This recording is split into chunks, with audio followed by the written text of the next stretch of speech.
Vous êtes sur Medi 1, merci de nous rester fidèles et soyez les bienvenus dans ce nouveau numéro de Croissance Verte.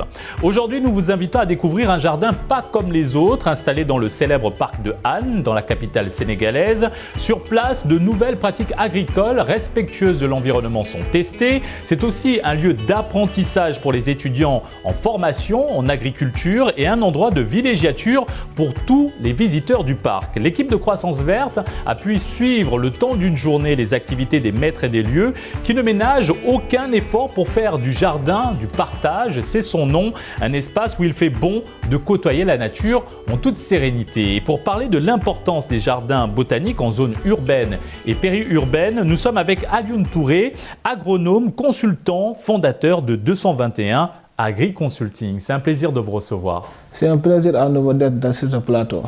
Et on se retrouve ici juste après notre reportage au parc de Hann, dans la capitale sénégalaise. Il est signé Eva Sagna et Moussa Ndir. Situé dans un coin du parc Hann, une réserve naturelle du Sénégal située à Dakar, dans la commune d'arrondissement de Hann-Bel-Air. Cette pépinière, affectueusement appelée le jardin du partage, accueille de nombreux visiteurs venus des quatre coins du monde. Ce jardin a vu le jour en 2012 et s'étend sur près de 300 mètres carrés. Les jardins de partage, du partage. C'est un jardin qui a été créé il y a 10 ou 12 ans, en 2011, entre 2011 et 2012.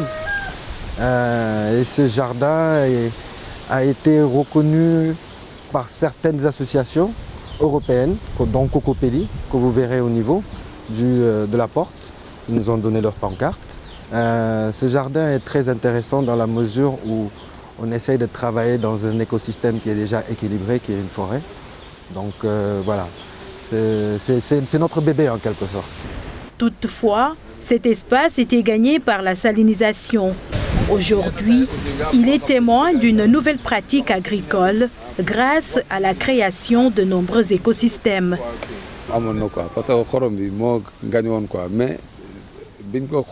Le sel avait complètement gagné du terrain. Et selon les experts, la quantité n'était pas aussi conséquente. Et c'est après leur passage que nous avons entamé l'exploitation des lieux. Pour un endroit comme celui-ci, il n'est pas évident d'y arriver. Nous y sommes aujourd'hui. Mais le plus gros souci que nous avions ici, parce que ça a été l'inondation, les inondations. Vous voyez bien que c'est une zone qui reçoit toutes les eaux du parc d'une certaine façon. Et en 2002 d'ailleurs, en 2008, là, quand il y a eu l'inondation au niveau des maristes, l'eau qu'on a stagné, on l'a balancée au niveau du parc de Hann pour qu'on puisse libérer les sites, les habitations. Donc depuis lors, il y a eu beaucoup de dégâts. Et ce jardin faisait partie des problèmes qui ont eu des conséquences. Une nouvelle approche de l'agriculture qui porte ses fruits. On avait comme objectif d'avoir d'abord un site et de travailler sur le site. On a voulu travailler en hors-sol. Donc on avait un site de toute façon, un sol qui n'était pas du tout intéressant, mais on arrivait à produire en hors-sol. Et vous verrez derrière moi, il y a les tables surtout. On avait plus d'une centaine de tables au début ici, on ne travaillait que sur les tables. Et c'est au fur et à mesure qu'on a travaillé sur des plantes qui ont cette capacité de dépolluer le sol. Et qu'aujourd'hui, on arrive au fur et à mesure à produire des persils, de la salade, et on arrive à produire beaucoup de plants potagers. J'ai des clients potentiels qui viennent acheter des épices, des légumes et des fruits. Ici, nous plantons tout ce qui peut servir à la consommation. Si le jardinier cultive des plantes de plusieurs espèces, c'est dans le but de valoriser, voire embellir ces lieux. Certaines de ces plantes sont destinées à la consommation. C'est vrai que nous sommes dans un écosystème qui est assez dégradé. Okay, vous voyez, il y a le vent, c'est assez compliqué ici. Donc il a fallu travailler au début en hors-sol. Donc nous avons des plantes aromatiques, surtout des plantes aromatiques que nous faisons pousser en hors-sol. Des plantes, des arbres, des fruitiers, des plantes médicinales, parce que nous travaillons énormément avec les plantes médicinales. Et nous avons un écosystème. Notre objectif, c'est quoi? C'est de montrer qu'on peut travailler avec la nature sans pour autant changer les choses, c'est-à-dire l'accompagner. Ce que nous cherchons à faire, c'est accompagner la production qui peut être aussi bien utile pour manger, mais aussi utile pour s'habiller ou bien transformer en d'autres produits. Au jardin du partage, on trouve des arbres nains, des sapins, des légumes et d'autres arbres nutritifs et médicinaux. Ils cohabitent les uns les autres. On fait actuellement, il y a des, comment on appelle ça, les bananiers nains, les papayers nains. Ben voilà, il y en a de plus en plus. Ce sont des variétés, ce sont des familles qu'ils ont eu à développer. Mais nous, c'est comme des... La finalité, ce sont des plantes nains. Mais au début, qu'est-ce qu'on cherchait à faire? On cherchait à raccourcir le temps de production et avoir une production dans les maisons. Donc c'est pour cela qu'on a cherché à trouver des moyens à raccourcir ce temps-là et à produire en hors-sol. Et quand nous produisons en hors-sol, forcément, on ne peut pas avoir des grands arbres. On a des arbres qui sont beaucoup plus petits parce qu'on n'a pas assez de terre. Donc c'est une technique qui a été développée ici avec le marcottage, avec plein de choses, pour qu'on puisse avoir une production à une certaine hauteur, quoi. Voilà.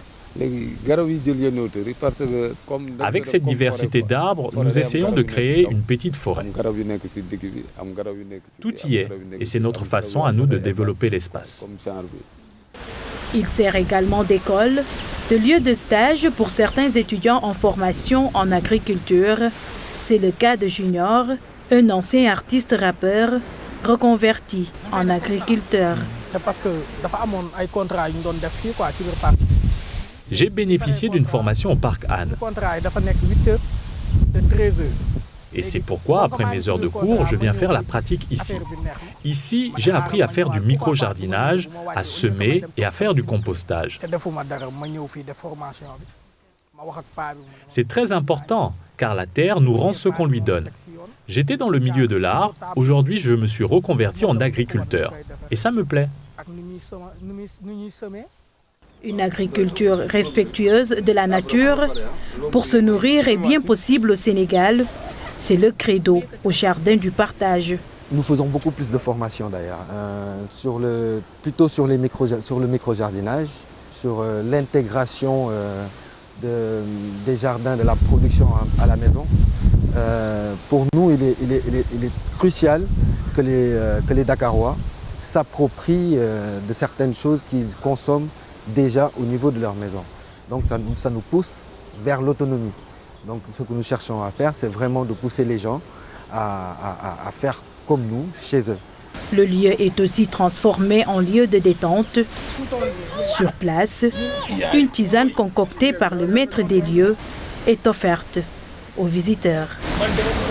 De retour sur le plateau de Croissance Verte et nous retrouvons M. Alioune Touré, agronome, consultant, fondateur de 221 Agri-Consulting. Tout d'abord, M. Touré, quel est l'impact des jardins botaniques sur la biodiversité en zone urbaine et périurbaine? Bon, permettez-moi d'abord de saluer ce reportage que vous venez de nous présenter, qu'on a pu ensemble à consulter. Parce que c'est très intéressant ce travail qu'ils ont pu accomplir. Vous voyez, et de telle sorte que les gens puissent comprendre aujourd'hui, il y a des gens qui sont conscients des enjeux écologiques et climatiques, mais aussi par rapport aux besoins sociétals. Vous voyez, donc ce reportage-là, c'est quelque chose à saluer. Et puis ça va faire de telle sorte que les gens puissent comprendre aujourd'hui les besoins qu'ont la société. Par rapport à votre question, les enjeux qui ont aujourd'hui ces jardins ethnobotaniques, vous savez aujourd'hui les jardins ethnobotaniques, particulièrement ce qu'on trouve au niveau du parc de Anne, jouent un rôle hyper important dans la société. Parce que vous voyez, à l'origine, les gens s'étaient habitués à vivre avec les végétaux et autres. Et aujourd'hui, avec l'urbanisation, vous voyez, on a tendance à réduire les espaces végétaux et autres. Vous voyez. Donc, de fur et à mesure, ils ont senti cette nécessité de renouer cette cohésion sociale avec les végétaux. Donc, aujourd'hui, le jardin ethnobotanique ou bien le jardin forestier de Anne nous donne aujourd'hui l'opportunité de pouvoir vivre en harmonie avec le monde végétal, comme aussi il y a l'espèce animale à l'intérieur, vous voyez, mais aussi de s'adapter par rapport au changement climatique, ainsi de répondre aux besoins sociétals. particulièrement des gens qui sont extrêmement pauvres. Et comment ces jardins botaniques contribuent-ils à la préservation des espèces végétales rares et menacées en milieu urbain? Vous savez, par rapport au niveau du jardin forestier d'Anne, il y a ce qu'on appelle le jardin ethnobotanique. Le jardin ethnobotanique est divisé en différents secteurs. Parmi ces secteurs, il y a des secteurs qui sont désignés par rapport à l'arboriculture, d'autres qui sont exclusivement désignés pour faire des pratiques maraîchères et d'autres qui sont exclusivement dédiés par rapport aux plantes de cueillette. Vous voyez, c'est-à-dire ces espèces-là. Et ces espèces-là, on les conserve dans ces milieux de telle sorte qu'on essaie de les fructifier, de les multiplier, vous voyez, afin de les conserver, car ils ont des impacts environnementaux importants, mais aussi sociétals. En quoi ces jardins peuvent-ils favoriser l'éducation environnementale et la sensibilisation du public à la protection de la nature en ville? Vous voyez, vous savez, parfois il y a des visiteurs qui viennent là-bas et qui vous disent que non, eux, ils n'ont jamais su qu'il y avait cette milieu urbain au niveau de la ville là. Donc vous voyez, aujourd'hui ça peut le favoriser de manière multiple. Avec les jeunes étudiants, avec les écoles ou bien avec les collèges et autres. Il y a des gens qui viennent là-bas pour chercher de la connaissance. Et puis il y a le centre d'éducation environnementale qui se retrouve au niveau de Anne. En même temps aussi, ça va leur servir de cours théoriques. Ils vont comprendre les impacts environnementaux et l'intérêt aussi de l'éducation environnementale. Et en retour aussi, il y a le jardin ethnobotanique qui va leur servir de terrain d'apprentissage pratique. Et de ce fait qu'ils vont se confronter avec l'ensemble du monde végétal, avec sa diversité et puis avec sa splendeur. Monsieur Touré, quels sont les avantages économiques et sociaux des jardins botaniques pour les communautés urbaines et périurbaines? Bon, par rapport à cette question, je vais vous dire que la liste des biens et services que vont fournir les jardins périurbains, elle est impressionnante.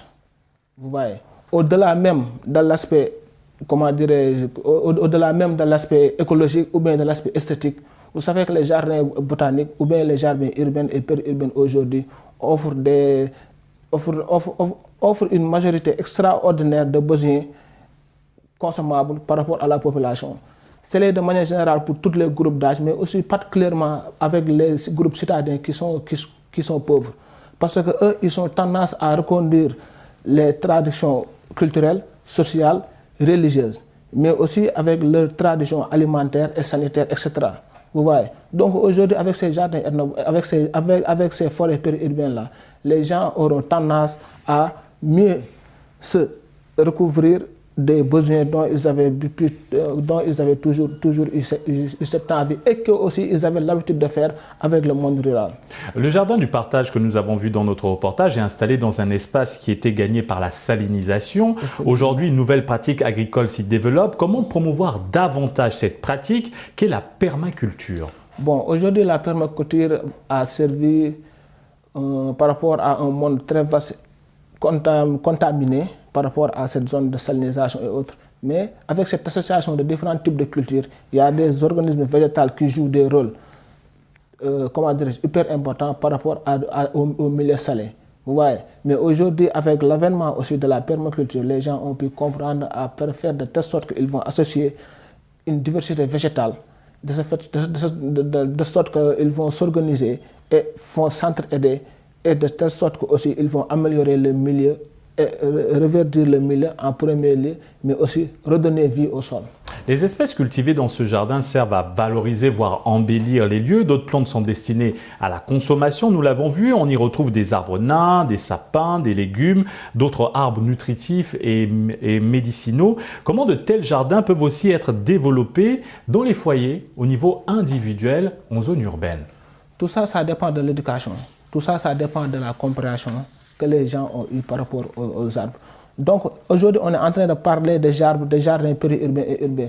Mais le centre d'intérêt, ce sont les arbres. Il faut que les gens puissent connaître l'intérêt des arbres. Il faut que les gens puissent savoir à quoi les arbres vont servir. De ce fait qu'en ce moment, par rapport aux besoins sanitaires, par rapport aux besoins alimentaires, avec l'ensemble de la diversité des végétaux, il y a des espèces qu'on peut utiliser par rapport à nos besoins alimentaires, d'autres qu'on peut utiliser à nos besoins sanitaires. Il y en a aussi d'autres par rapport à la pharmacopée traditionnelle. Donc, tout dépend de l'information qu'a eu la population. Vous voyez, si on a fait de telle sorte qu'on transmet la bonne information et que les gens comprennent cet enjeu, je crois que ça sera très facile que les gens puissent le mettre dans les maisons avec des milieux restreints. L'important, c'est d'optimiser la chose. Alioune Touré, vous êtes agronome, consultant, fondateur de 221 Agri-Consulting. À quoi consiste votre structure concrètement? Bon, nous sommes une boîte qui s'active dans l'agriculture de manière générale, mais toujours avec les pratiques qui se soucient des effets environnementaux ou bien l'écosystème de manière générale. Nous sommes en général constitués de jeunes ingénieurs et de techniciens pluridisciplinaires. Vous voyez, et on s'active sur 3 domaines, l'agriculture, le bâtiment et le nettoyage industriel, dont je suis le chargé du pôle agricole. Nous, on travaille sur toute la chaîne de valeur de l'agriculture. Vous voyez, souvent les gens vous disent du fourche à la fourchette, mais nous d'habitude on fait à la fourchette aux fourches. Vous voyez, mais tout en se souciant des effets environnementaux, mais aussi des effets de l'écosystème. Et pour aussi insister par rapport à ça aussi, nous on travaille par rapport à la zootechnique, c'est-à-dire la production animale, mais aussi à la phytotechnique, la production végétale. On fait aussi la consultance un peu partout au Sénégal, partout même dans la sous-région. Et que faites-vous comme activité en termes de promotion de foresterie urbaine et de jardins botaniques? Vous savez que nous avons des objectifs à atteindre. Et parmi ces objectifs-là, bon, il y a le fait de promouvoir ou bien de vulgariser l'intérêt des forêts urbaines et périurbaines dans les différentes agglomérations. Et comment se passe cette campagne de vulgarisation? Bon, cette campagne de vulgarisation, ça passe inévitablement d'abord, comme je vous l'ai dit, par rapport à la communication dans les milieux urbains. On essaie en ce moment de mettre de telle sorte que, avec les différents aménagements qu'on est en train de faire, de mettre en place des spéculations qui ont des intérêts alimentaires et médicinaux. Hormis l'aspect esthétique ou bien l'aspect écologique, il y a cet aspect aussi qu'on met en avant. Comment sont accueillies vos initiatives par les populations locales? Bon, très sincèrement, les gens sont très accueillants par rapport à ça. Car comme ce que je viens de vous dire, l'important c'est la communication, la compréhension. Pourquoi on a tendance à faire ces différentes activités-là? Parce que, comme je vous dis, d'habitude, toutes les populations du monde ont toujours eu des rapports sains avec les arbres. Mais aujourd'hui, on sait, avec l'urbanisation, avec ce besoin de développement, comment dirais-je, moderne, on a tendance à couper cette relation avec la végétation. Et aujourd'hui, on s'en rend compte que ces végétations-là ont un rôle primordial dans notre vie. Monsieur Touré, comment ces espaces forestiers peuvent-ils être utilisés comme outils de recherche scientifique pour mieux comprendre les enjeux environnementaux auxquels nous faisons face actuellement? Bon, de manière simple, on va faire référence par rapport au parc d'Anne. Supposons, il y a le centre écologique qui est là-bas. Il y a une salle qui va servir de cours théoriques, comme je vous ai tout à l'heure dit, mais aussi il y a le jardin ethnobotanique. Vous voyez, ce jardin ethnobotanique va servir de gamme de recherche parce qu'il y a une diversité aussi large qui est là-bas. Donc, par rapport à toutes sortes de groupements végétaux ou bien d'espèces végétales, les gens auront lieu de se mettre en contact direct avec ces végétaux-là, mais aussi de connaître leurs intérêts. Vous voyez, même ça, les gens ont souvent tendance à se recouvrir pour avoir cette confort ou bien cette loisir ou bien de retrouver cette quiétude. Mais le plus important aujourd'hui aussi, il faut savoir cette relation, comme je dis toujours, qui nie les hommes par rapport aux végétaux. Ce qui est crucial dans les espaces verts, c'est également l'entretien. Quels sont les défis auxquels sont confrontés les jardins en ville en termes de gestion et de financement? Bon, ça fait partie des contraintes que nous avons aujourd'hui pour mettre en place ces différents types de jardins. Particulièrement ce dont vous avez signé, c'est-à-dire l'entretien. Vous voyez, il y a l'entretien et les financements. Le plus important, et je vais insister sur ça, c'est la compréhension. Si les gens comprennent les enjeux ou bien le rôle que peuvent avoir ces forêts-là dans les milieux urbains, je pense qu'il n'y aura pas de problème pour que les gens puissent investir. Parce que ça, je l'ai un peu omis, mais c'est une source de revenus et puis c'est une source d'emploi, ces jardins-là. Parce que imaginez, le fait de mettre en place ces jardins-là, vous allez devoir planter des arbres qui demandent une main-d'œuvre. Il y a aussi cet aspect d'entretien. Vous savez, il y a cet aspect d'entretien, il y a cet aspect d'aménagement, mais aussi les produits dérivés qui vont en découler, qui sont très importants. Et ces produits-là peuvent être d'origine ou bien à des fonctions alimentaires, mais aussi à des fonctions médicinales. Vous savez, au jardin botanique d'Anne, il y a un vieux qui fait un travail remarquable là-bas. C'est le vieux Bachirou Gueye, vous voyez, avec l'aspect médicinal.